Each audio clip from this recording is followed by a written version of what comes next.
Hello everyone, today we're going to be going over the June 2023 Physics Regents exam. In our last video, we went over part A, which was the first 35 multiple choice questions.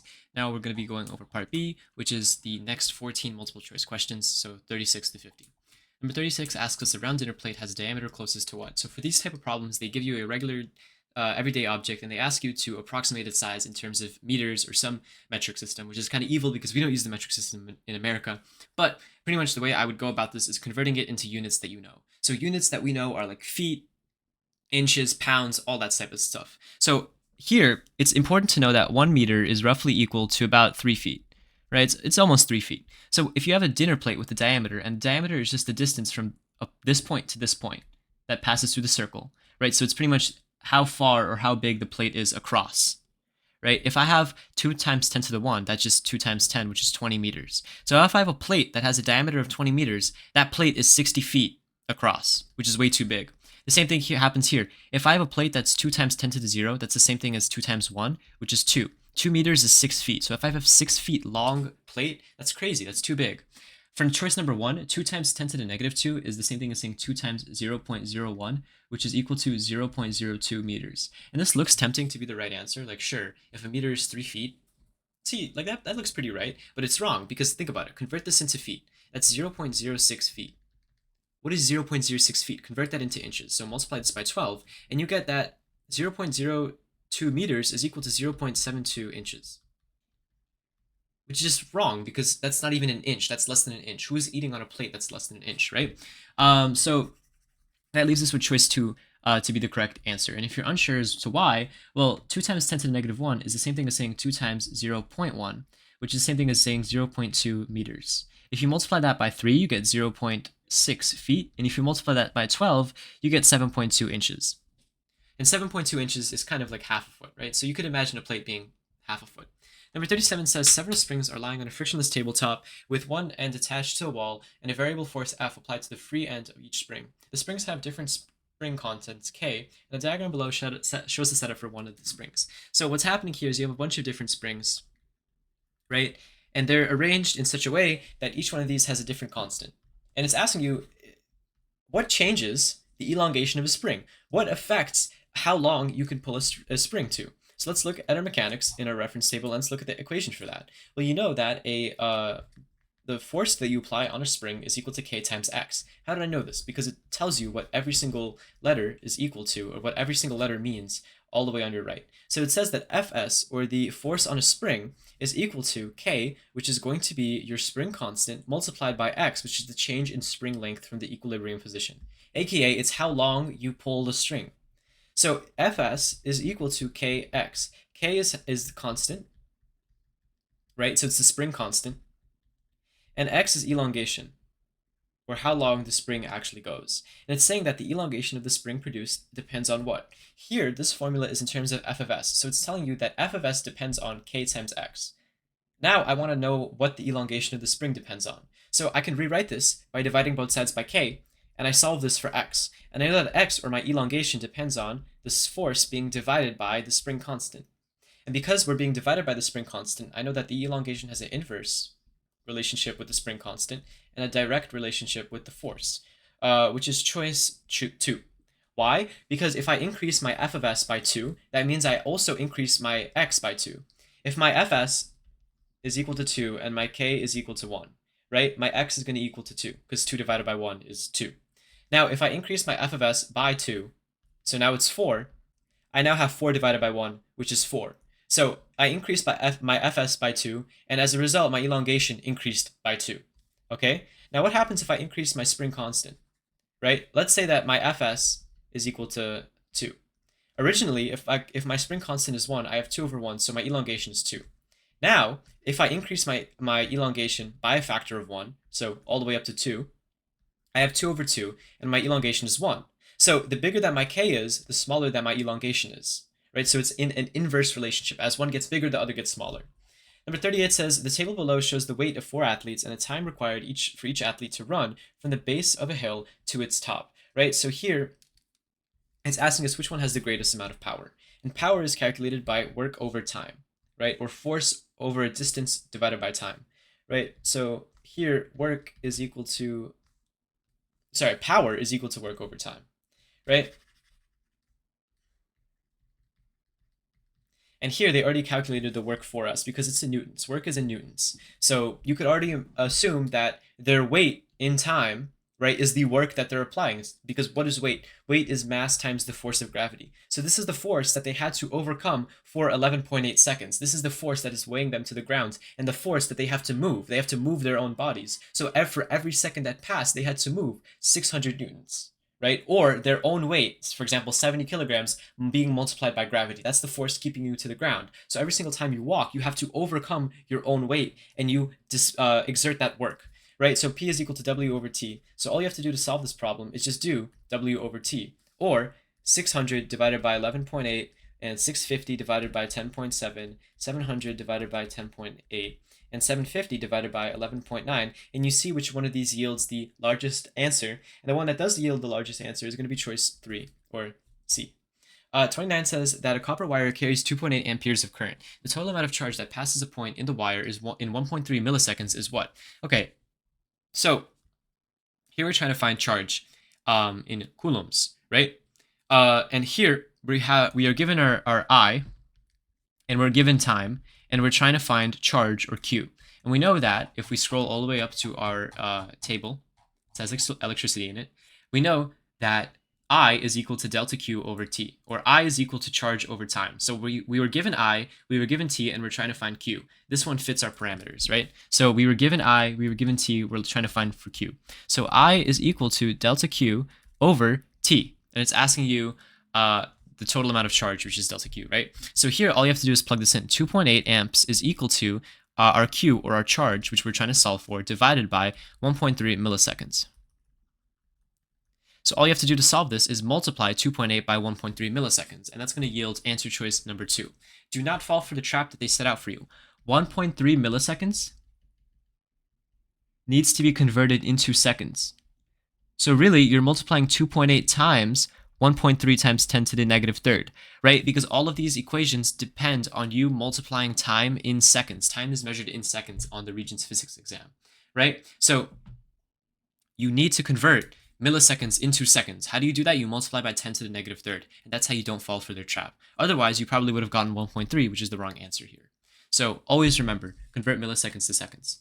Number 40 says the diagram below represents the 4 solid copper wire segments at 20 degrees Celsius with different lengths and cross-sectional areas. Which 2 segments have the same resistance? So we're given resistance based on length and area, right? So what equation is that? That's going to be this equation. Resistance is equal to resistivity times length over area.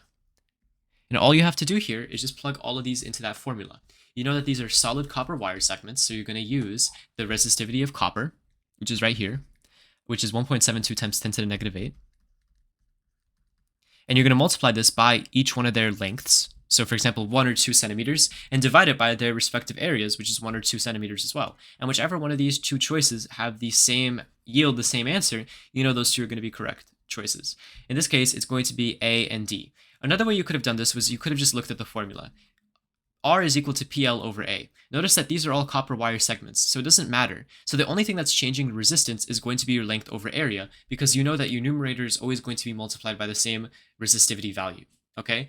Next, all you need to know is that your length and your area are going to divide one another. So a length and an area that are both 1 are going to equal to a length and area that are both 2, because 2 over 2 is equal to 1 over 1. They both simplify into 1. So that's how you would know that both A and D are the same without having to do all those calculations, right? If you don't think like that, if you don't want to think like that, don't, right? Keep doing it, just brute force it, plug in the resistivity and the length and the area. You have plenty of time to do that. Just see which ones are the same. Number 41 says, in substance X, a ray of light with a frequency of 5.09 times 10 to the 14 hertz has a speed of 2.04 times 10 to the 8 meters per second. Substance X could be what? Okay, so we're given frequency, and we're given velocity, and we are trying to find the a medium or a substance, right? So let's look at our waves and let's see what's happening here. If we look at our waves, what's happening here is that there's 2 equations here that do deal with frequency and velocity and mediums, right? Now notice how they said the frequency was 5.09 times 10 to the 14 hertz, which just so aligns with the frequency of light that on the table of absolute indices of refraction, right? And this is the table we're going to use to solve this problem, but I'll get into that later. So right now, the only equation that we could really use that has V is going to be N is equal to C over V, right? So N is equal to C over V. If you don't know this, different mediums, and what is a medium? A medium is something that light can pass through, right? So air is a medium, water is a medium, a material, like for example, diamonds are a medium. These are all different things that glass is a medium. These are different things that light can pass through. And what's different between these mediums is the amount of light that they let through and what they do to that light. For example, light looks different in water. Light also looks different going through a diamond. Why? Because all of these have different indices of refractions. These are things that can shift and elongate and change and squish light to make it look different from what it looks like in air or in a vacuum, right? And we measure this amount of change or this property by the value n, which is an index of refraction, right? And each object has a unique index of refraction. So here, we're trying to solve for what index of refraction that is based on our velocity. Note that in a vacuum, the speed of light is 3 times 10 to the 8 meters per second. So you know that because 2.04 times 10 to the 8 meters per second is less than the speed of light, that means that this has to not be in a vacuum and it has to be in a specific medium. So how do you solve for that? Well, you go n is equal to c, which is 3 times 10 to the 8 meters per second, divided by 2.04 times 10 to the 8 meters per second, right? And you divide this out in your calculator, and you get roughly 1.47, right? And because you get 1.47, your n is equal to 1.47. So you go back into the table and you look for which substance has n as 1.47, and it has to be glycerol. It could also be corn oil, but guess what? Corn oil is not an option to select from here, so it can't be our correct answer. Number 42 says, which could not be the charge on a particle? Particles have whole charges, right? We measure those charges by something called, and it's on your reference table, something called an elementary charge. Each particle has a specific elementary charge associated with it, and that's represented by the symbol E, right? Now, a particle can have 0e, it can have 1e, it can have 2e, it can have negative 1e, negative 3e, right? But it cannot have 1.5e. It cannot have negative 1.7e. It has to be a whole number. It can be positive, it could be negative, it can be 0, but it needs to be a whole number, right? And oftentimes we convert these elementary charges into coulombs. Here, we are given the conversion from elementary charge into coulomb, right? And we know that 1e, or e, is equal to 1.6 times 10 to the negative 19 coulombs, right? So in order for something to be a charge on a particle, you need for it to equal or be a multiple of 1.6 times 10 to the negative 19. And you could see here that if this is just 2e, it's 2 times 1.6 times 10 to the negative 19. 1.6 times 2 is 3.2, right? 4.8 is just 3e, right? Because 1.6 times 3 is 4.8. 6.4, that's 1.6 times 4, so this is 4e. All of these yield whole numbers, but 4.5, if you divide 4.5 by 1.6, it gives you a decimal answer. It's going to be like 2.8 something, right? Which is something that a particle cannot be charged with. You can't have a fraction of a charge. So because everything else fits nicely into this 1.6, that's how you know 2 is going to be the correct answer, right? The way that I would go about this was I would divide each one of these choices by 1.6 times 10 to the negative 19 until I got an answer that gave me a non-whole number. And the one that gave me a non-whole number, I would know that one could not be possible. So number 43 says, which graph best represents the relationship between photon energy and wavelength, right? So here we have E photon and lambda. So let's look at modern physics. That's going to probably be where this formula is at. And let's see which formula represents that. So here we have modern physics. E photon is equal to energy initial minus energy final, or it could be Planck's constant times frequency, or it could be Planck's constant times the speed of light in a vacuum divided by wavelength. And we're going to have to use hc over lambda for this one, because here it's in terms of wavelength, which is represented by lambda. So we know that E photon is equal to hc over lambda. Okay, great.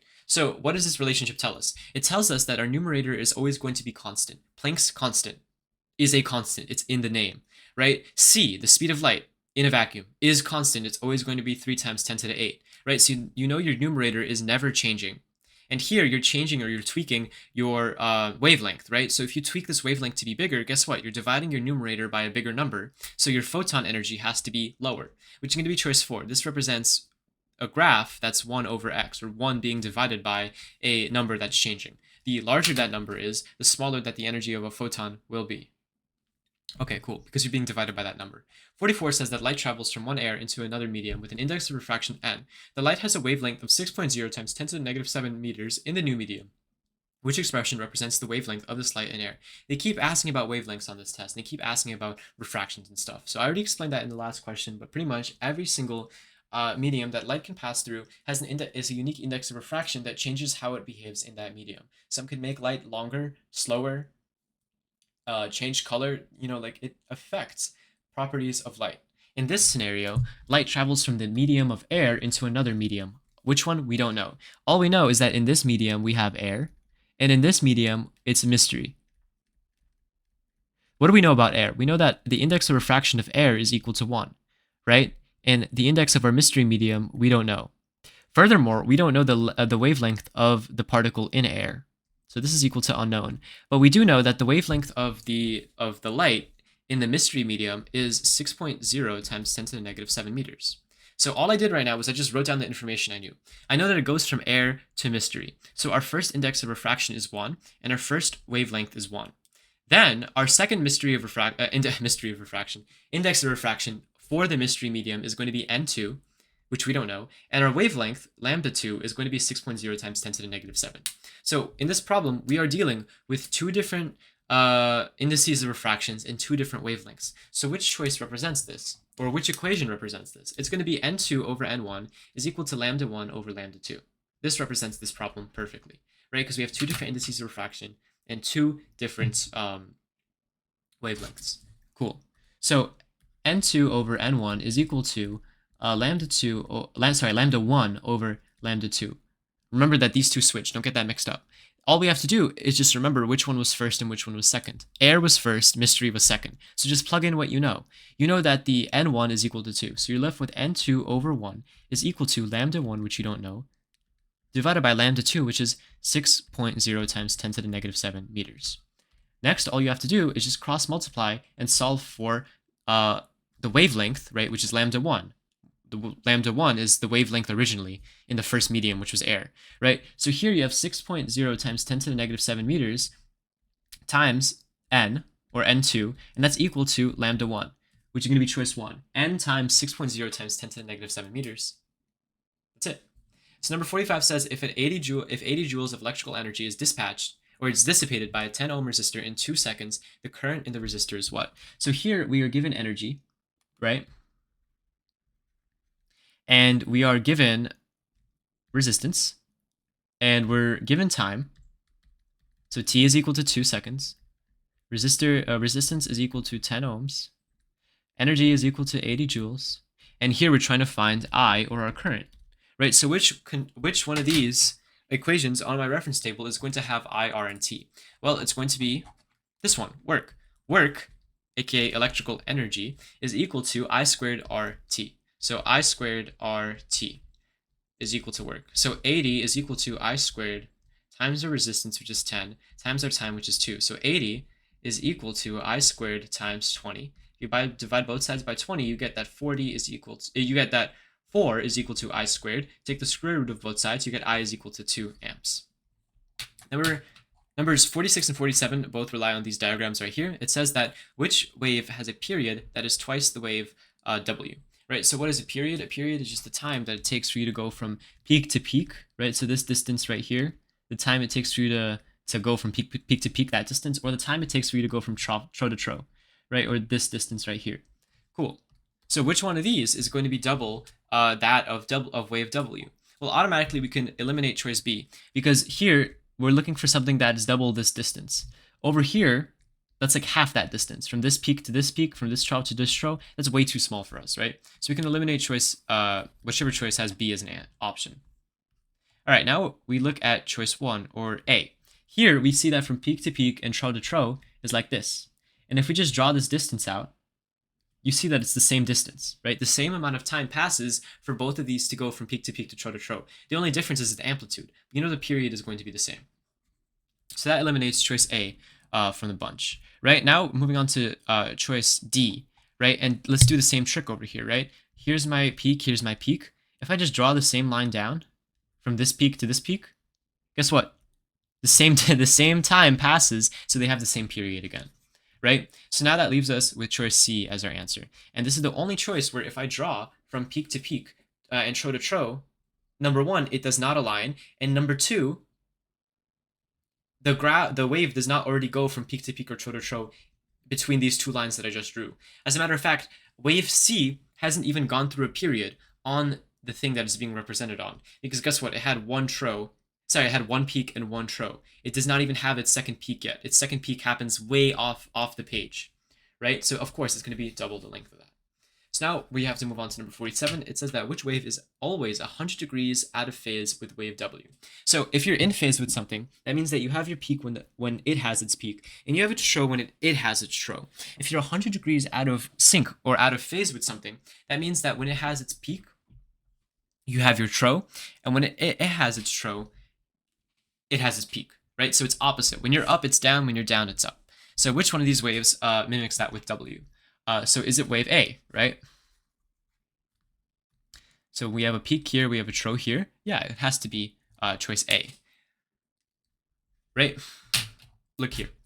Here we have a peak, P. Here we have a tro, T. Here we have a tro, here we have a peak. Here we have a peak, here we have a tro. Here we have a tro, here we have a peak. They alternate, and it's 100 degrees out of phase because they cancel each other out. In order for something to be 100 degrees out of phase, it cannot be choice B because it's not in phase. Wave B does not have the peak at the same time that wave W has the peak, right? Because it has a different period. You need to be in phase and you need to have the same period in order for you to be out of phase with another wave. And it can't be choice D because these are in phase. When we have a peak over here, we have a peak over here. Tro over here, we have a tro over here. So they kind of share features. So now we're moving on to number 48. It says, which of the graphs best represents the relationship between acceleration and time for a freely falling object as the object nears the surface of an Earth, right? So the answer choice to this is going to be 3 because acceleration or gravity is always constant, right? If you're in a free fall, your velocity is going to be increasing until you reach terminal velocity, but your acceleration is always going to be the same, right? Gravity is going to be Earth's gravity is always going to be the same. You're always going to be accelerated by the same amount. All right, moving on to number 49, it says the diagram below represents the forces acting on a skydiver with his parachute. The total mass of the skydiver with his parachute is 85 kilograms. If the magnitude of the gravitational force is 834 newtons, and the magnitude, so I'll go ahead and I'll draw that out. Fg, or the force of gravity, is 834 newtons. And the magnitude of the force of air friction is 642 newtons. So as he's trying to fall down, air is pushing him back up at 652 newtons. The acceleration of the skydiver at the time shown is what? So what is the net force acting on it, right? The force of air friction is pulling him up because as you want to fall down, the parachute is grabbing the air and the air is pushing back up. So even though he's falling at 834 newtons, he is being pushed up at 625 newtons. So what you need to do here is you need to find his net force. So what's negative 834 newtons plus 652 newtons? 834 minus 625 is equal to what? It's 214, 902.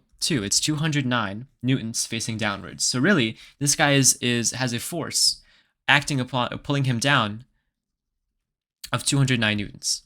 Now we know that F is equal to ma, right?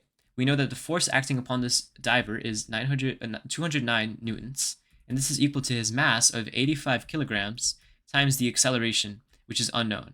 Note that this acceleration is different than gravity because 934 newtons is the force at which gravity is pulling down on him. Here, 209 newtons is the force that he's experiencing given his parachute, right? So all you have to do is 209 divided by 85 kilograms, right? And if you plug that into your calculator, you get answer choice 2. So 2.14 meters per second down. He's being accelerated downwards because he is falling. If the force of friction was greater than the force of gravity, he would be going up and your answer would be up, but that's not the case here. It says a 15-gram air hockey puck sliding on a horizontal surface at a velocity of 7 meters per second north collides with a 15-gram hockey puck traveling at a velocity of 8 meters per second south. The momentum of the system of pucks after the collision is what? Well, what is momentum? Momentum is P. It's represented by P, lowercase p, and it's equal to mass times velocity, right? So P equals mv. right here, P equals mv. And you know that when we're talking about a system of objects, the system of momentum before is equal to the momentum of the system after, right? So what is the momentum of a system? The momentum of a system is going to be the total sum of the momentum of all the objects in a specific scenario in that respective direction, right? So the momentum of a system for these two objects is just going to be the sum of both objects' momentums. And you know that it's equal to before and after. So let's figure what the before and after is here. So how do we calculate the momentum of the system? We add up all of the momentums of all of the objects onto one another. That's all we have to do here. So we know that P equals mv, so 15 grams is going to be 15 times 10 to the negative 3 kilograms multiplied by a velocity of 7 meters per second north, so multiplied by 7 meters per second. So this is PA, or the momentum of object A, and we add this to the collision, right? It collides with a 15 gram, which is 15 times 10 to the negative 3 kilograms. Remember that all of these formulas have to deal with kilograms, right? So if you have grams, you need to convert it into kilograms first. So 15 times 10 to the negative 3 kilograms multiplied by negative 8 meters per second. Why did I do negative 8 meters per second? Because if we look at the compass and we convert it into a coordinate plane, this is north, east, southwest, you know the east is positive, north is positive, south is negative, west is negative, right? So 15 times 10 to the negative 3 kilograms multiplied by negative 8 meters per second. And this is going to be the P before and the P after, right? So because P before equals P after. So you just need to take the momentum of the system by adding the momentum of the individual components to one another, right? And if you plug this into your calculator, you're going to get negative 0.0150 kilograms times meters per second, right? And it's like, what the hell? None of these answer choices are negative here. Well, that's because velocity is a vector quantity, right? Which means it has distant direction associated with it, not just magnitude. Which means that this negative actually translates to a southerly direction, right? So it's 0.0150 kilograms times meters per second in the southern direction because it was negative. That's all of part B1 reviewed for this section, for this test. If you have any questions, let me know in the comments. Otherwise, I hope you learned something and I hope you have a nice day.